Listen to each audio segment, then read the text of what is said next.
அனந்தமே ஜெயம், எல்லாம் கைகூடும். அன்பர்களே, வரவேற்கின்றோம், வணங்குகின்றோம். இன்றைக்கி நாம் இந்த பதிவில் விஷான் 1X அப்படிங்கிறத பற்றி பார்க்க இருக்கிறோம். விஷான் 1X சின்ன சின்ன விஷயங்கள், சின்ன சின்ன விருப்பங்கள், சின்ன சின்ன ஆசைகள், நேர்மறையான சிந்தனைகளோடு எல்லோருக்கும் நலம் பயக்கக்கூடிய வகையில் இருக்கக்கூடிய விருப்பங்களை செயலூக்கம் செய்வதற்குண்டான ஒரு பிரமிட் அமைப்பாகும். இதை ஜிதன்ஜி அவர்களுடைய 75 ஆண்டுகால ஆராய்ச்சியில் இதை கண்டுபிடிச்சிருக்காங்க. இது 2-3 வகையான மெத்தட்ஸில் நாம் இதை பயன்படுத்தலாம். இந்த விஷான் 4 வகையான சிம்பிள்ஸோட நமக்கு இப்போ தயாராக இருக்குது. முதல் சிம்பிளை நம்ம கீழே வச்சுட்டு, ரெண்டாவது அதுக்கு மேலே நாம் எழுதக்கூடிய விஷ் பேப்பர், அந்த விஷ் பேப்பரில் ரெட்டிங்னால் நம்மளுடைய விருப்பத்தை பாசிட்டிவாக எழுதிட்டு, நேர்மறையாக எழுதி கொண்டு, கீழே உங்களுடைய பேர், உங்களுடைய டேட் ஆஃப் பர்த்து, இடம் இருக்குமேயானால் போட்டுக்கலாம். போட்டதுக்கு பிறகு இப்போ நம்ம வைக்கிறோம் பார்த்திங்களா, அந்த சிம்பிளை அதுக்கு மேலே வைக்கணும். இது ஃபார்மா சிம்பிள் அப்படின்னு சொல்லக்கூடிய ஒரு சிம்பிள். ஃபார்மா சிம்பிளுக்கு மேலே இப்போ இந்த வயலட் கலரில் இருக்குது பார்த்திங்களா, இந்த சிம்பிளை நம்ம மேலே வைக்கிறோம். அதில் டாப்பு பாட்டம்னு போட்டிருக்கோம். அதுக்கு தகுந்த மாதிரி அலைன்மெண்ட் பண்ணி வச்சிடறோம். வச்சதுக்கு பிறகு இதை எனர்ஜைஸ் பண்ணி, மாஸ்டர்ஸ் எனர்ஜைஸ் பண்ணி கொடுப்பாங்க. அந்த பிரமிடுக்கு சக்தி ஊட்டம் செய்தல் அப்படிங்கிற மாதிரி அது ஒரு அஃபர்மேஷனோட சக்தி ஊட்டம் செய்யப்பட்டு உங்கள் கைகளில் கொடுத்துருவாங்க. இதை நாம் அந்த வயலட் கலர் சிம்பிள் இருக்குது பார்த்திங்களா, இதுக்கு மேலே இந்த பிரமிடை நாம் எடுத்து வைக்கணும். இப்போ நம்ம ஒரு 70% ஒர்க்கு நம்ம கம்ப்ளீட் பண்ணிட்டோம்னு வச்சுக்கோங்க.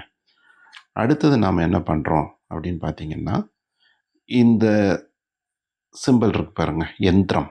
இந்த யந்திரத்தை அதுக்கு மேலே வச்சு நாம் எனர்ஜி, யந்திரம், காஸ்மிக்கோட கனெக்ட் ஆகிறதுக்கு உண்டான மெத்தட்ஸ் இதெல்லாமே இப்போது நாம் தயாராக்கி கொண்டிருக்கிறோம் அப்படின்னு அர்த்தம். இதை பூராமே உங்களுக்கு அந்த மாஸ்டர்ஸ் கைட் பண்ணுவாங்க. அப்படி இல்லைனாலும் சந்தேகத்தை நீங்கள் கேட்டிங்கன்னா அவங்க உங்களுக்கு சொல்லிக் கொடுப்பாங்க. சரிங்களா?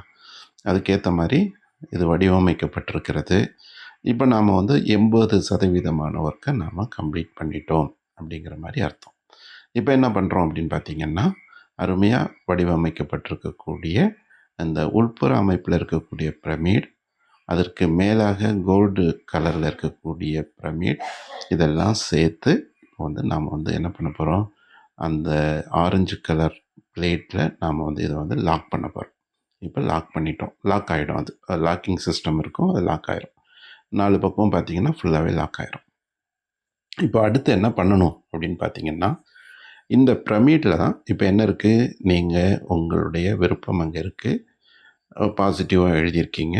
இந்த விருப்பம் நிறைவேறுவதற்காக நம்ம என்ன பண்ணணும், மார்னிங் 4 to 6 அல்லது ஈவினிங் 4 to 6 அல்லது இரவு தூங்குவதற்கு முன்னர் இந்த 2 கைகளையும் இந்த மாதிரி வச்சு நீங்கள் என்ன அஃபர்மேஷன், என்ன விருப்பம் அதில் எழுதியிருந்தீங்களோ அந்த விருப்பத்தை 9 முறை ரிப்பீட்டடாக நீங்கள் சொல்கிறீங்க. 2 கைகளையும் இப்படி வச்சுக்கணும்.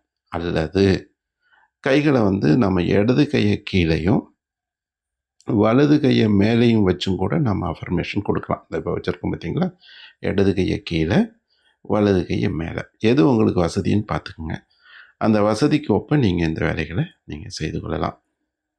காலை 4 to 6 முக்கியமான நேரம், மாலை 4 to 6 முக்கியமான நேரம், அல்லது இரவு தூங்குவதற்கு முன்னர். இதில் சில பேர் சில சந்தேகங்கள் கேட்குறாங்க. பீரியட் டைம்ஸில் நம்ம செய்துக்கலாமா அப்படிங்கிற சந்தேகங்கள் எல்லாம் கேட்குறாங்க. அதெல்லாம் ஒன்றும் இதில் ஒரு பெரிய ஒரு இதே கிடையாது. எந்த நாட்கள்லேயும் நீங்கள் செய்யலாம். தேவை என்னென்னா மன ஒருமைப்பாடோடு நீங்கள் செய்யணும். அதுதான் தேவை அந்த இடத்துல. இது என்ன பண்ணுது அப்படின்னு பார்த்திங்கன்னா, உங்களால் எழுதப்பட்டிருக்கக்கூடிய விருப்பத்தை நீங்கள் கொடுக்கக்கூடிய அஃபர்மேஷனை அடிப்படையாக கொண்டு காந்தக்களமாக இருக்கக்கூடிய பிரபஞ்ச வெளியில் இதை கலந்து கொடுக்கும். இதை நீங்கள் ரிப்பீட்டடாக ஒரே ஒரு விருப்பத்தை தான் எழுதுகிறீங்க, அதே விருப்பத்தை தான் ரிப்பீட்டடாக சொல்கிறீங்க. ஒரு சிறப்பான அந்த செயல் ஊக்கம் கிடைத்து ஒரு சிறந்த ஒரு நன்மைகளை பெறுவதற்குண்டான சூழல்கள் அமையும் அப்படிங்கிறத சொல்லி, மிகவும் இதை வாட்ச் பண்ணதுக்கு நான் நன்றி சொல்லி மகிழ்கின்றேன். இதில் வந்து பார்த்திங்கன்னா குறிப்பு அப்படின்னு பார்த்திங்கன்னா, யார் இதை எழுதியிருக்கிறாங்களோ, யார் இதை கையாளுறாங்களோ அவங்க மட்டும்தான் இதை ஹேண்டில் பண்ணணும். பிறர் இதனை தொடுவதற்கோ பிறர் கையாள்வதற்கோ கூடாது என்பதை இங்கே தெரிவிச்சுக்கிறேன். அதாவது ஒரு விருப்பம் யார் தெரிவித்து இதை அஃபர்மேஷனோட டெய்லி ப்ராக்டிஸ் பண்ணிட்டு வராங்களோ அவங்க மட்டும்தான் இதை கையாளக்கூடிய அளவில் பாதுகாப்பான ஒரு இடத்துல பிறர் கைப்படாத அளவுக்குண்டான இடத்துல வைக்குமாறும் அன்போடு கேட்டுக்கொள்கின்றேன். அனந்தமே ஜெயம். எல்லாம் கைகூடும் நண்பர்களே. நன்றிங்க ஐயா. நன்றிங்கம்மா.